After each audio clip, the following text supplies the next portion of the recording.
We were talking banking and finance today, and a little piece of legislation called the Dodd-Frank Wall Street Reform and the Consumer Protection Act.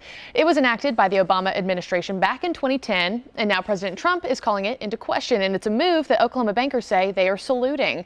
Here with us to talk about the details surrounding this executive order and what it means for our state is Curtis Davidson, chairman for the Oklahoma Bankers Association. Yeah, Marky, thank you so much for having me on. Thank you for being with us here, sir. And of course, I'm being facetious when I say a little piece of legislation. I mean, we're talking about an act that, you know, is spread out over thousands of pages. Yeah. But firstly, just tell us, what is Dodd-Frank? It was in response to the 2008 financial crisis, yes? Yes, it was. Okay. It was really, there's two major parts. The first part was to address the Wall Street debacle that occurred in 08 and 09. And then the second piece is the consumer protection piece. So there's two major pieces. The legislation itself was, you're right, it was over 2,400 pages, and there's been over 20,000 pages written to interpret the law. And tell me, you know, its response was to keep us from going into another fiscal crisis, you know, or another recession. Yes. How does it work? You know, how is it supposed to do that? Well, and is it doing the job? Well, the main premise, one of the main premises, and this is what President Trump has directed bankers to look at and his staff to look at. The main piece was to, as I said before, was to protect us against the too big to fail. We've all heard about too big to fail. Mm-hmm. Well, there's a real question in the last 6 years whether that has really happened, because those large banks have not only are still survived, but they are much bigger now than they were in 2008. So in some ways it's worked just the opposite. The too big to fail are actually bigger now than they were before. And the banks that are actually getting smaller had been the community banks. And that's also where President Trump wants us to focus on, and that is the community banks and making it easier for our customers to get our bank products. And I know, you know, you being with the OBA, you vehemently oppose, you know, Dodd-Frank, as I understand it.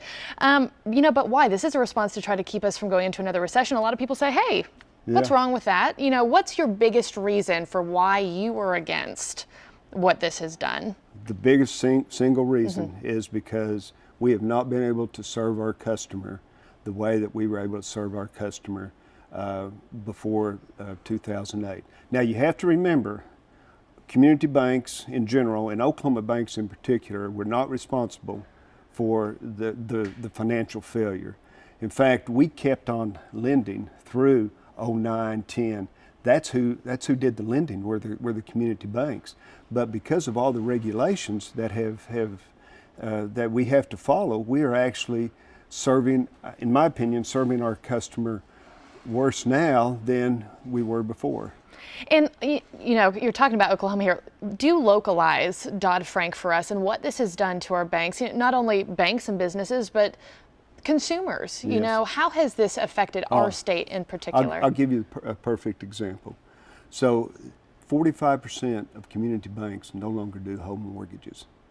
A home mortgage now takes at least a week longer to do before Dodd-Frank. A home mortgage now is more expensive for us to provide than it was before Dodd-Frank. So we're sending them elsewhere. 45% of banks. Either elsewhere, or what I'm worried about, in small towns, they just are not able to get the loans. There's so many more regulations that we have to abide by that a lot of places it's just too expensive to get a home mortgage. You know, in a small town, we have a branch in Velma, Oklahoma. A big loan there is $50,000. Well, when it costs you several $1,000s just to provide that home mortgage, it just doesn't make sense. And that's what Dodd-Frank has let's say, provided us. Okay, and do you want to, you know, kind of call back here President Trump's executive order to just question Dodd-Frank?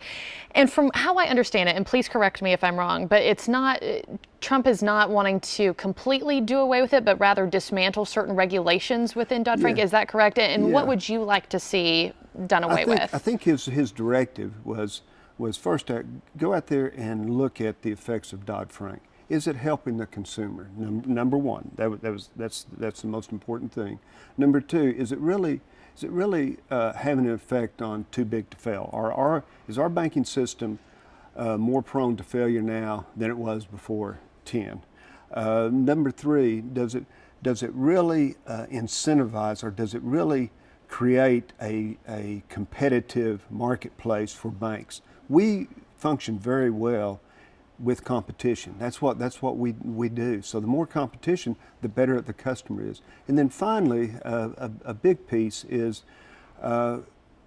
should these federal organizations such as the CFPB, Consumer Financial Protection Bureau, should they be accountable to someone? Right now, they're not accountable to anyone. Mm-hmm. So if they are, who should they be accountable to? And ultimately, shouldn't the taxpayers approve the expenditures that they make?